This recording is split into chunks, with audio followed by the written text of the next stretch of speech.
आम आदमी पार्टी की बड़े पद पर कौन महिला है वहाँ पर?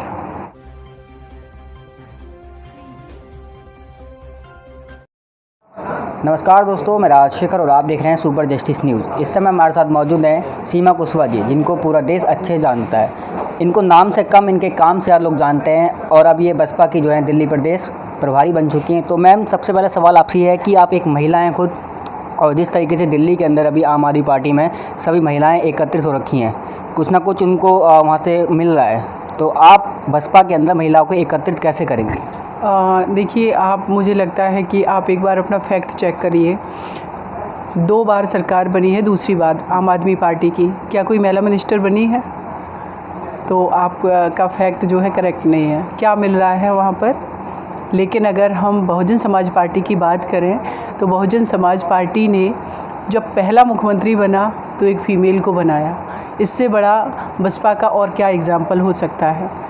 बहन जी उत्तर प्रदेश की 4 बार मुख्यमंत्री रहीं और मुझे भी बहन जी ने जिम्मेदारी दे करके दिल्ली में भेजा है। दिल्ली प्रदेश की आप बताइए, अगर आपने जिस पार्टी के लिए बात की है आम आदमी पार्टी की, बड़े पद पर कौन महिला है वहाँ पर? कोई भी नहीं है। अलका लांबा जी को जानते होंगे आप, वो विधायक बनी और वो संघर्ष करती रही और फिर बाद में वो फ्रस्ट्रेट होकर के जहाँ पर थी पहले वहाँ चली गई।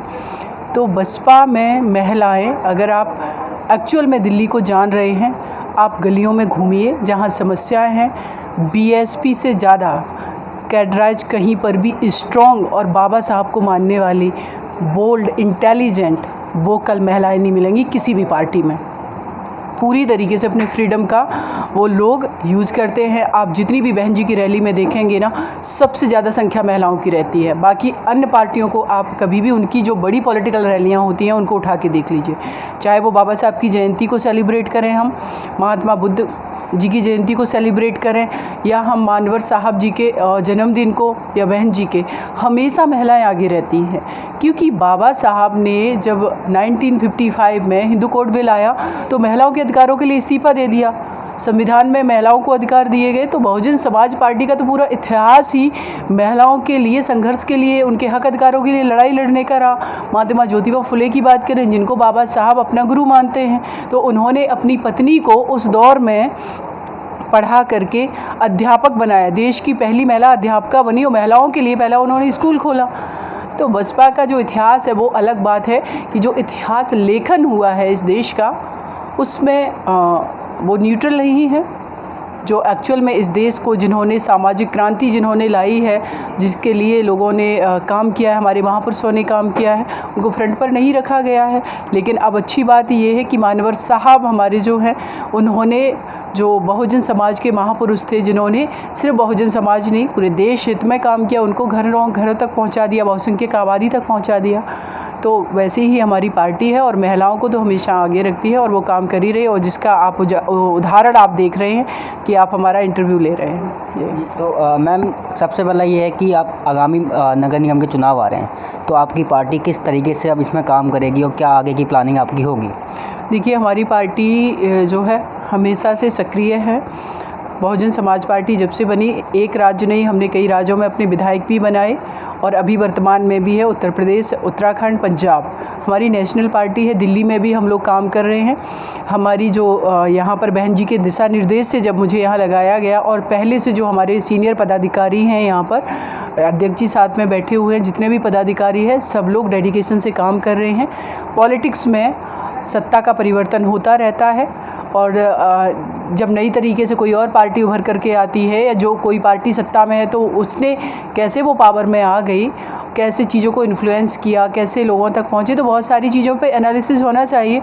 वो चीज़ें हो रही हैं और डेफिनेटली हम दोबारा से दिल्ली में अच्छे वोट परसेंटेज के साथ यहाँ पर जो है जीत करके आएंगे, जिसके लिए हमारे ज़िला लेवल की बॉडी, हमारी विधानसभा स्तर की बॉडी, हमारी वार्ड लेवल की बॉडी, सेक्टर जो बोलते हैं, और यूथ लेवल की बॉडी, सारी हमारी बॉडी जो है बसपा की बन रही है। उसमें वो कमेटी में सारे लोग प्रॉपर तरीके से सक्रिय होकर काम कर रहे हैं, और आज आपने भी देखा होगा प्रॉपर तरीके से उस पर स्ट्रेटजिकल तरीके से हम लोग काम कर रहे हैं। अच्छा सर, आपसे एक सवाल है कि राजनीति में युवाओं की सबसे अहम जो भागीदारी होती है, तो दिल्ली में अगर देखा जाए, दिल्ली विश्वविद्यालय एक बहुत बड़ा जो है इंटरनेशनल, मतलब भारत के अंदर एक बड़ा कॉलेज है। तो वहाँ पर युवाओं की जो वहाँ पर भागीदारी है वो एबीपी है या फिर एनएसयूआई कांग्रेस की जो हो गई, इसमें बीएसपी का क्या रोल रहेगा युवाओं के लिए? देखिए, दिल्ली प्रदेश में कि छोड़ो पूरे देश के अंदर आदरणीय बहन जी के निर्देश अनुसार बहन जी ने निर्देश किया है कि हमारा जो मेन संगठन है उसमें 50% भागीदारी युवाओं की रहेगी। और जो आप जिन पार्टियों के विरोधी दलों की जिनकी बात कर रहे हैं, चाहे बीजेपी का वो एबीपी है, चाहे कांग्रेस का एनएसयूआई है, जो भी है, ये युवाओं का दुरुपयोग करते हैं। बीएसपी युवाओं का दुरुपयोग नहीं करती है, ये उन युवाओं को उसमें झोंक देते हैं कि लड़ो तुम, और बीएसपी अपना मूवमेंट खड़ा करती है और जब साथ सत्ता ले लेगी तो युवाओं को रोज़गार देगी, पढ़ाई करेगी।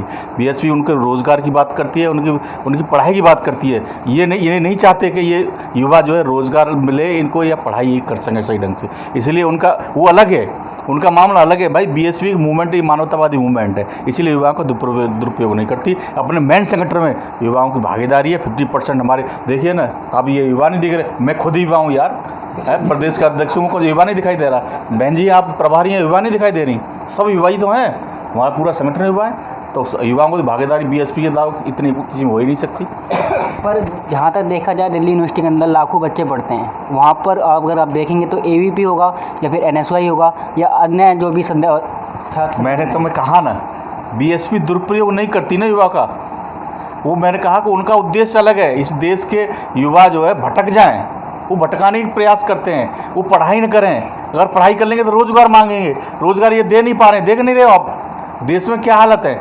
जब से केजरीवाल बने हैं 2013 से लेके अब 2022 चल रही है, बताओ ना मुझे कितने युवाओं को रोज़गार मिला है, बता दो। तो एक अगर ये खड़ा कर दो कि किसी को गवर्नमेंट की नौकरी मिली हो तो बताइए को किसी को रोज़गार दिया हो तो। अब वो भर्ती कर दिए, वो क्या नाम है, बसों में मार्शल, वो क्या है, वो उनका भविष्य ख़राब कर दिया। नहीं तो पढ़ सकते हैं ना, किसी रोज़गार तैयार कर सकते हैं ना, किसी कंपटीशन तैयार कर सकते हैं। वो 10-10, 15-15 हज़ार रुपये या 20,000 रुपये जब जाएगी दूसरी गवर्नमेंट बनेगी हटा देगी उन्हें। तो क्या युवाओं की क्या किया उन्होंने, दुरुपयोग हुआ ना युवाओं का। तो बीएसपी और आदरणीय बहन जी हमारी कभी युवाओं का दुरुपयोग नहीं करती है, उन्हें पहले पढ़ाएंगे, पढ़ने के बाद में उनकी रोज़गार की व्यवस्था करेगी बीएसपी। तो ऐसा युवाओं के लिए बहुत अच्छा संदेश बीएसपी का है।